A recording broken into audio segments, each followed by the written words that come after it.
This morning I'm talking about grace, which is my favorite God quality. Grace is a lovely word with only positive definitions.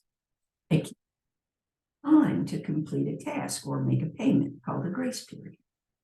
It can mean smooth and beautiful movement, graceful dancer. It can mean to bestow a gift, gracing us with music, for instance. It can mean a prayer before me. It can mean that unconditional beneficence that shows up when you least expect it and most desire it, sometimes called a miracle.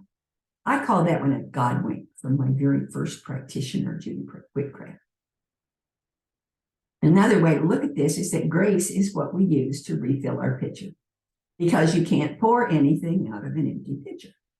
That's one of my favorite metaphors for spiritual awareness or conscious presence. It's the pitcher we pour from when we pray, when we help someone feeling in need, when we hold a baby or an adult who needs it, when we volunteer for any social or community project to benefit others.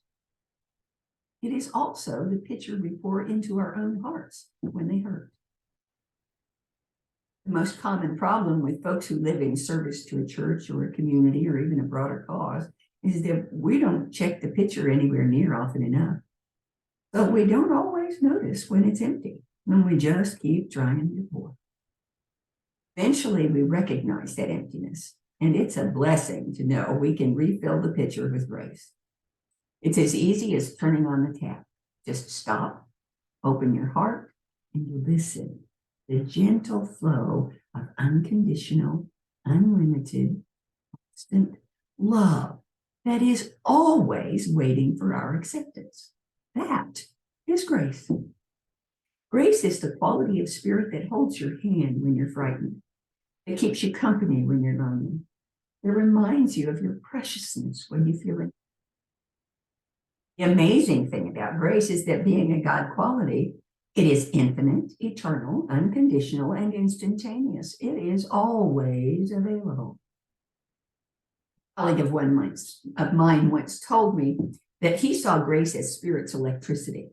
It's always active and ready to flow, just waiting for us to flip the switch. I find that a very comforting metaphor. So how do we flip the switch? I'm going to share my own technique. But please know that the intention is the most important step, and you cannot get it wrong. I usually start with a deep, easy breath, slow and gentle, in until no more will come, then out until none is left. It helps me to count on the in-breath and then measure the out-breath to the same count. A couple of these, consciously present, will shift my attention, and I strongly suspect it would shift anyone's attention away from whatever challenge I'm experiencing, whether it's real or imagined. Once I'm no longer focused on the negativity I perceive, almost any positive statement of truth, I call it a confirmation of truth, will open my heart, mind, and consciousness to the infinite flow of the divine. For instance, God is all there is, so God is in this too. Or, I am one with the divine, so I am never alone. A couple of my personal favorites are, God is driving the bus, for when I feel the need to do something, even when there's nothing I can do. And God is not wearing my wristwatch, for those times when I can't even imagine, much less emulate, patience. Next step is to take a quiet little survey of my mind and emotions. Is there something out of proportion causing me to panic? What exactly is the negativity I'm experiencing? Is it sorrow or grief over some perceived loss? Is it guilt over something I think I should have done or not done? Is it judgment of someone else's behavior, which is probably none of my business anyway? Not only does this little survey help me to clarify my current situation and begin to indicate possibilities for changing it, but it also just calms me down, which automatically lifts the cloud a little bit. It's time to take control of my emotional state with another confirmation. Usually I say, there is a gift in this situation, and I am ready to recognize it. In other words, I know there's a pony in this pile of poop and I had to shove it, which makes me laugh, either at myself or at the situation, and the cloud rises some more. This is the point at which I begin to recognize the grace flowing into my awareness.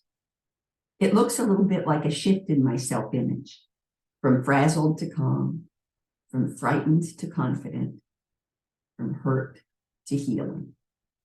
You see, grace is not a thing in itself that you can see or feel or touch. It is the spiritual atmosphere that envelops us when we begin to release the illusion of control and embrace the truth, with a capital T, of oneness. When we stop trying to force that square peg into that round hole or change the laws of physics. We cannot see grace, but we can see its effect. In the ballerina's pirouette or the last stroke of the artist's brush, we sense grace. It is almost always accompanied by a sublime sense of thanksgiving for the solution to the challenge, of course, but also for the recognition of our own divinity, for the acknowledgement of our self-value with a capital S, and for the realization that we really could shovel the poop and find the bottom. That's why I use this acronym for grace. Gratitude rising as conscious experience. Let me say that again. Gratitude rising as conscious experience. Please note, experience is a verb in this phrase. It is an activity we choose to embrace rather than something that just happens to us. Grace is always flowing, always available, but we have to invite it into the story. Grace is the angel waiting at the window, and our acceptance is the latch. Our acceptance is what lifts the latch. Grace is also accompanied by surrender. In fact, our most common method of inviting grace into a situation is through surrender. This used to really bother me until my first practitioner gave me this definition of surrender.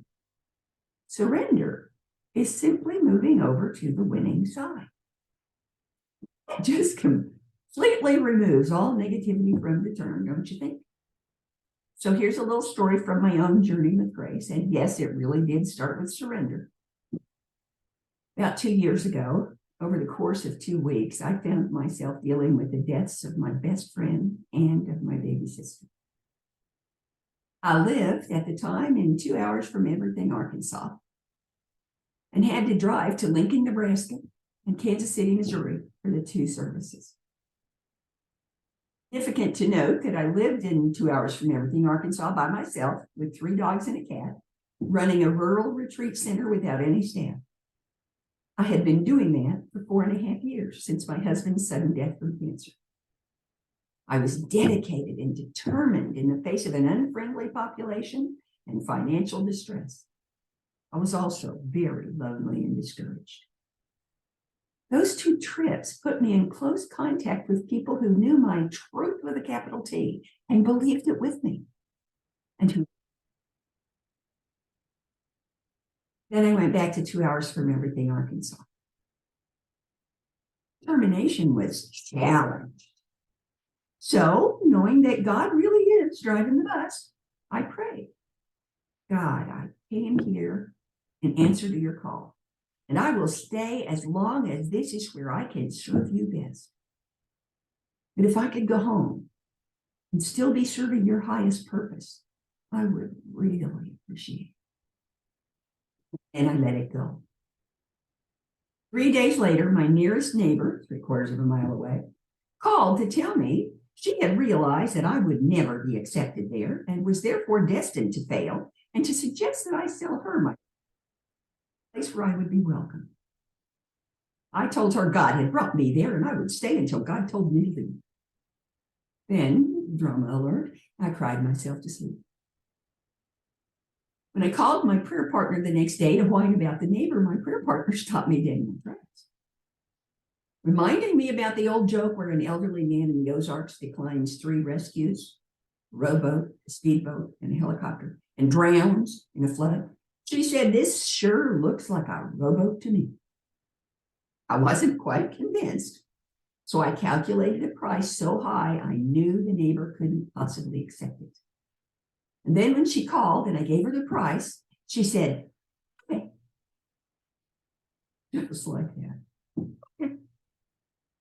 That unmeetable price allowed me to move to Kansas City, my family's hometown, purchase a home, and create a metaphysical research library that is open to all ministers, practitioners, and students in person by appointment, and eventually online 24/7, 365.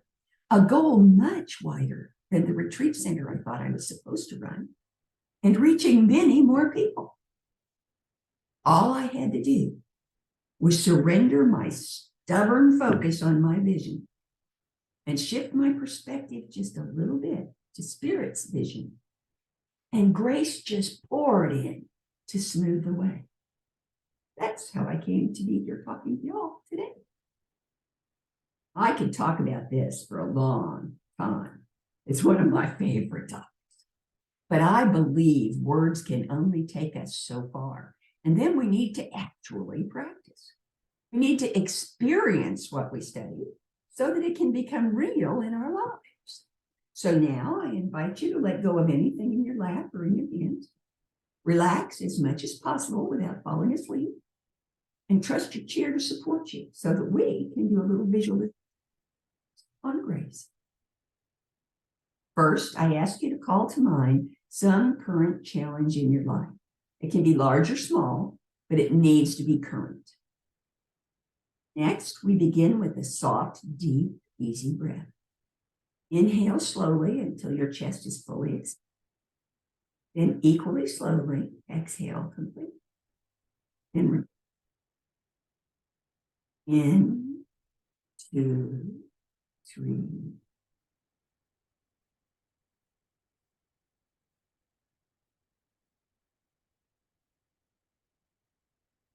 In, 2, 3.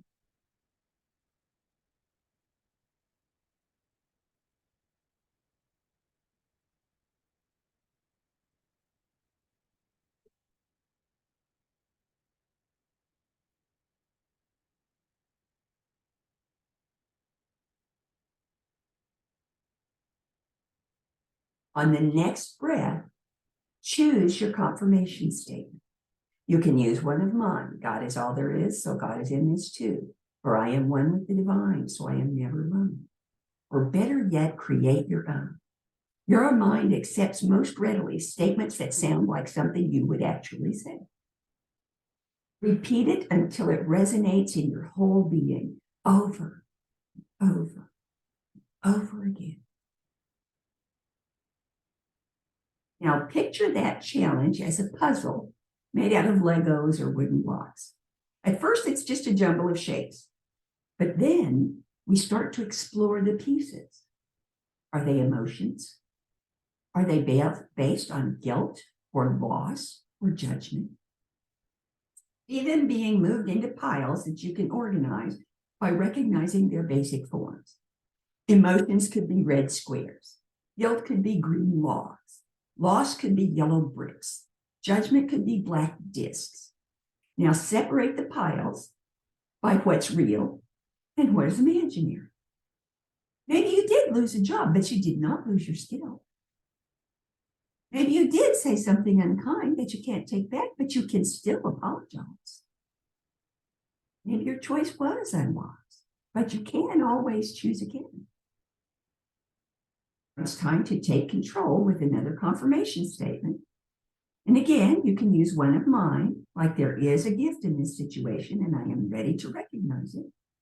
Or you can choose your own. Now throw away all of the imaginary pieces which do not serve you.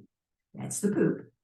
And arrange all the remaining pieces in a pleasant, that's the pony. Do you feel the grace in your solution? Can you accept the gratitude rising as conscious experience in your life? Namaste.